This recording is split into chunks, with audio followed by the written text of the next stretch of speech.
Once again, this is Dr. Phil Fernandes, the president of the Institute of Biblical Defense, the pastor of Trinity Bible Fellowship.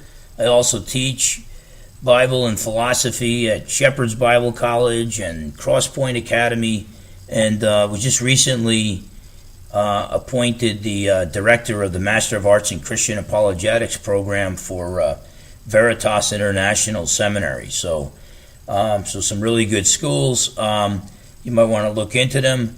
But whatever the case, today I'm going to be speaking about old Earth versus young Earth. If you want to know my views about evolution, we already have a program on the Phil Fernandes Show about evolution, so you can look back to that. By the way, I'd encourage you to subscribe to the Phil Fernandes Show and to try to get others to.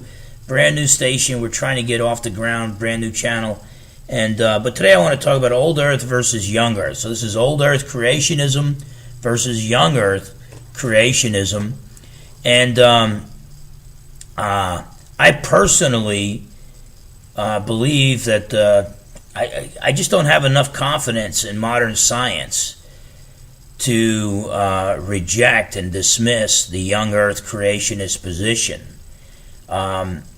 where it talks about God creating the universe in 6 days and resting on the seventh day. And I'm not a Hebrew scholar, so I don't base my case on the word yom for day. I do see sometimes yom is used symbolically for longer periods. But when yom comes with a number and it's day and then night, it seems to be talking about a 24-hour day. But I really don't base my case on that. It's more philosophical and theological, that after God creates, after 6 days of creation, and he's created man and woman, he says, he looks on his creation and he says, it is good. Now, I don't know why God would call it good, his creation. Why would he call it good if you have billions of fossils of dead animals already, because of the billions of years of life on the planet Earth before life and death, before Adam and Eve fell? So you, Ross, he seems to love the Lord and all, but he's an old Earth creationist. He says there's no problem with death in the animal kingdom and death even in mankind before the fall, that Adam and Eve would have died even if they didn't sin. Problem is, none of the church fathers, you might get Origen on his side, but none of the church fathers were old earthers. If you were old Earth, you were a pagan. If you were young Earth, it's because you were either a traditional Jew or a traditional Christian. And then things changed with the Enlightenment rationalism, when and evolution started to go on the rise. And then after Charles Darwin, it just became the norm to embrace billions of years, a universe, 13 to 18 billions of years old, rather than just thousands of years old. The young earthers would say, hey, look, with dinosaur bones, we're now cutting into them. Evolution has told us that there's no way that soft tissue could exist inside a bone for millions of years, but now we're finding it, and it's still elastic. So it appears to be only maybe 1,000 years old or a few thousand years old, and but evolutionists still won't give.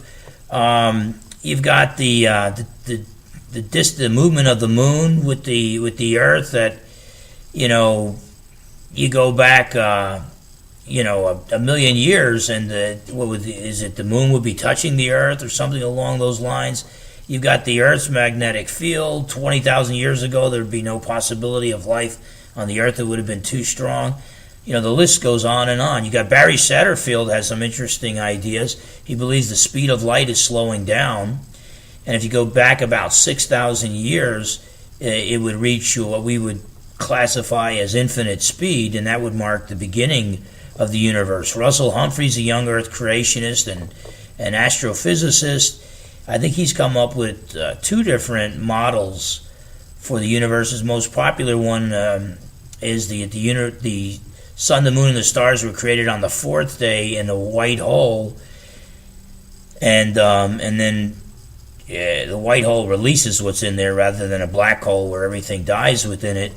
And so what would be experienced on opposite extremes of the universe, and will be experienced as billions of years would only be experienced as 24 hours here on the planet Earth.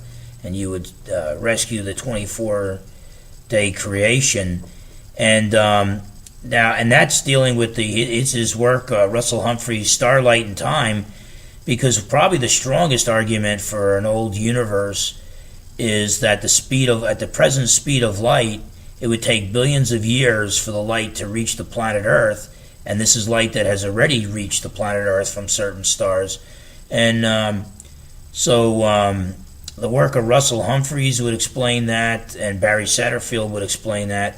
Also, if I believed in an old Earth, I would probably give up on a universal flood, because either the fossil record records the history of the evolution of life on the planet Earth, and it's billions of years old, or the fossil record it just basically contains the order in which living things were fossilized by the global flood. So it's either evidence for a global flood, or it's the old Earth model. And the scriptures are clear that all the mountaintops under heaven were covered at least to 15 cubits.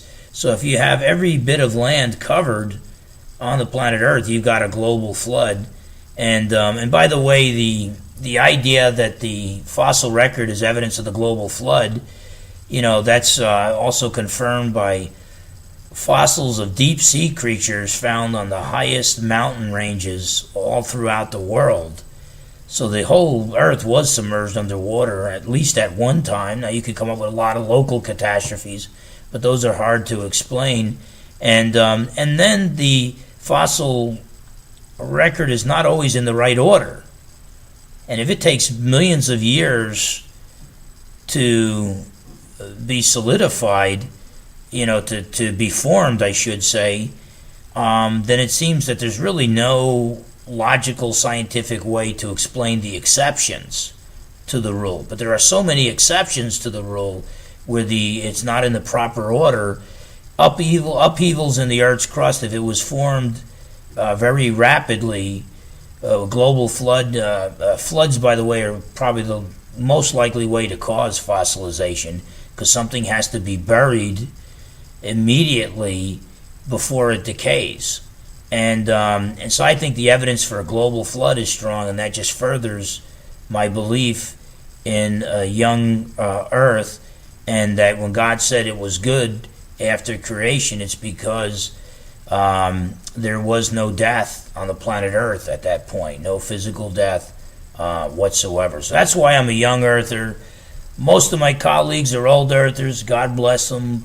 I love them, and they love the Lord as much as I do. But I'm not going to give up on young Earth creationism anytime soon. So if you want to make fun of me for it, go ahead.